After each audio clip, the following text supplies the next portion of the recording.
west of us, that is pushing outflow towards us. So there should be kind of this convergence in the area over the next couple of hours, and that's really what's kind of driving whatever pop-up activity we're seeing here across the region. But anything that pops up, it just doesn't really hold together all too well. So makes it very difficult. This is the worst weatherman's woes setup you can ask for, because it's not a whole lot of rhyme or reason to exactly where these cells are going to be popping up and forming. But the chance is going to be there at least through sunset, and this is kind of getting a boost, or at least some added tropical moisture from what's left of Beryl. That continues to move off towards the northeast at a very fast pace, moving at 24 miles per hour, and you can still see an active tornado risk highlighted in yellow. That's where there's a tornado watch and actually current tornado warnings there.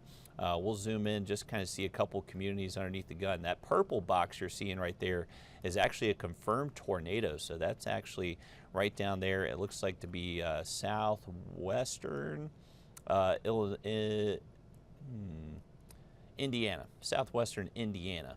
I always get Illinois, Indiana mixed up a little bit. I got to see a couple cities pop up. But that's heading towards Bloomington, Indianapolis, just outside of that tornado watch. You can see Louisville included in that. So a couple of big cities underneath the gun for a severe weather threat. Nashville also included in that risk. So Beryl, even though it's post-tropical, still can produce some significant impacts. For us here locally, our rain chances pretty slim the next couple of hours. Maybe one or two spots sees a quick shower, but doesn't look to be too widespread. Heading into tomorrow and Thursday, it does look a little bit drier for us. Even though we haven't necessarily seen a ton of rain the past couple of days, looks like we'll be even drier for our Wednesday and Thursday afternoon. You can see our in-house model here, not really showing any storms developing whatsoever.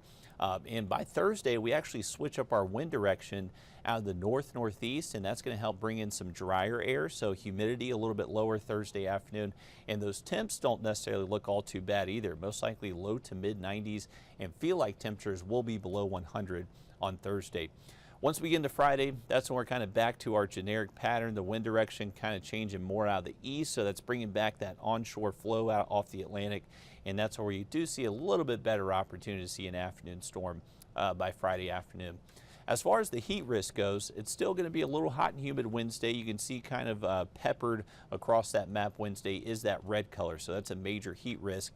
That threat does go down though Thursday and Friday, so that's going to be thanks to Thursday we see lower humidity. Friday we have more clouds and potentially a little bit better rain chance showing up into the afternoon. But I would say next couple of days not really too far away from average for what we usually see this time of year. Just subtle differences in the humidity the next few afternoons. So still pretty hot and humid Wednesday with feel like temperatures over 100. By Thursday we see a quick relief day below 100, but then it shoots right back up Friday into the weekend. So minimal relief there, but hey, we'll take whatever we can get. Here's our Wednesday planner. Feel like temperatures should start to feel above 90 by 10 a.m. and then all the way through sunset, it's going to feel 90 plus, peaking around 100 to 103. Just a very hot afternoon. Unfortunately, there's not going to be much rain out there tomorrow to help cool us off really at all. UV index also going to be running out of 10 out of 11 or even an 11 out of 11 over the next several afternoons. So sun also a real risk this time of year. Make sure you're taking those precautions. For specifically the UV, always really intense around that high noon time. So between 10 a.m. and 4 p.m. is when you're at your highest risk for that UV. Our rain chances do go up starting again by Friday, lasting into the weekend, but it doesn't necessarily look like weekend rain chances where you have to cancel everything, but just going to be a little bit more humidity in the air this weekend that should be able to bubble up a few afternoon storms. Here's a current look at what's happening. So all this really tropical rich moisture just kind of in the wake of Beryl that's now moving into towards the Great Lakes. So on behind this system, starting tomorrow and Thursday is where we start to see our atmospheric moisture go down. So this is why we really see relief from the humidity, but also why our storm chances pretty much non-existent over the next couple of days. Watch what happens though. Friday into the weekend, we start to see that onshore flow return off the Atlantic, so that's going to be pushing back that just high moisture content. I would say storm chances will be with us at least through Sunday in the early next week. So a little bit more seasonal feeling, at least more humid feeling Saturday and Sunday. And each afternoon, just make sure you have that First Alert weather app. It'll track those storms for you, let you know if lightning is getting close to your location. Here's a look at your 7-day. Not a whole lot of difference between each day except for Wednesday and Thursday. Next couple of days does look fairly dry.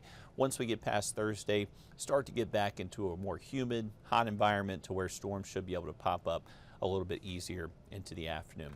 But hopefully you were able to beat the heat out there today and everyone was able to dodge the worst of those heat advisories. Another very hot and humid afternoon. I don't think we should see heat advisories for the rest of the week, so thumbs up for that, and just going to be fairly dry over the next couple of days. Hopefully you have a great evening, and we'll see you coming up here shortly on 26 News here at 7 o'clock.